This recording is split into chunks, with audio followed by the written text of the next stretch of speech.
एक समय की बात है। एक छोटे से गांव में बसा हुआ था एक बूढ़ा किसान जिसका नाम था धर्मदास।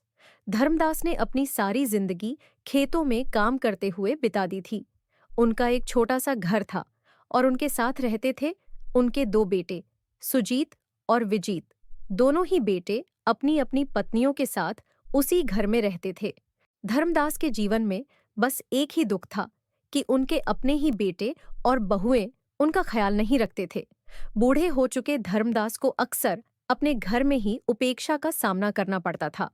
उनकी बहुएं सरिता और मीता अक्सर उन्हें आवश्यकता से ज्यादा काम का बोझ देती और उनके बेटे भी उनकी बातों को नजरअंदाज कर देते थे।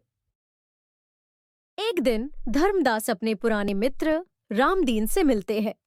जय राम जी की धर्मदास, कैसे हो? जय राम जी की। रामदीन ठीक ही हूँ। सब नसीब की बात है, वरना इस उम्र में भी कोई इतना काम करता है। अरे क्या हुआ, खुलकर बोलो धर्मदास। धर्मदास ने अपनी व्यथा रामदीन को सुनाई।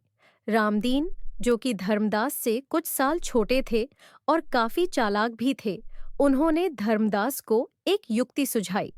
धर्मदास, अगर तुम्हें खुशी से जीवन व्यतीत करना है तो एक काम करो।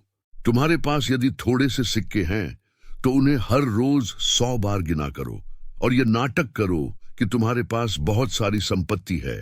धर्मदास ने अपने मित्र की सलाह मान ली। धर्मदास ने अपने मित्र की युक्ति का अनुकरण करने का निर्णय ले लिया था। वह अपने घर की ओर निकल पड़ा।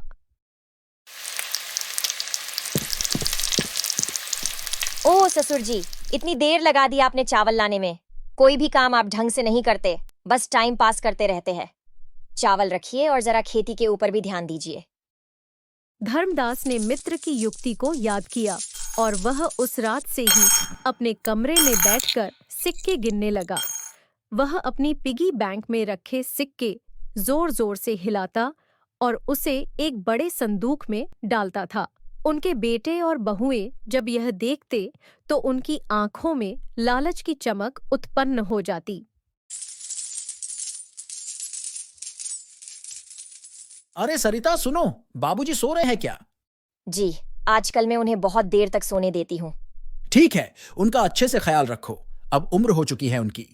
भैया, बाबूजी की सेवा करने का हमें भी मौका दो। हाँ हाँ मीता, क्यों नहीं। धीरे धीरे उनके बेटों और बहुओं ने उनका ख्याल रखना शुरू किया। ससुर जी उठिए, आज मैंने आपका मनपसंद गाजर का हलवा बनाया है।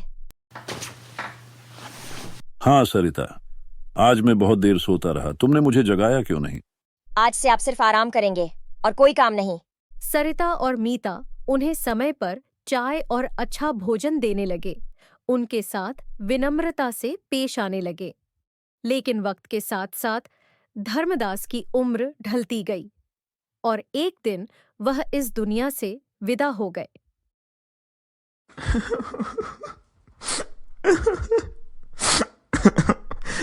उनके जाने के बाद सुजीत और विजीत ने सोचा कि अब उन्हें अपने पिता की विशाल संपत्ति मिल जाएगी। उन्होंने अपने पिता की अंत्येष्टि में भी खूब धन खर्च किया, सोचकर कि यह सब जल्द ही उन्हें वापस मिल जाएगा।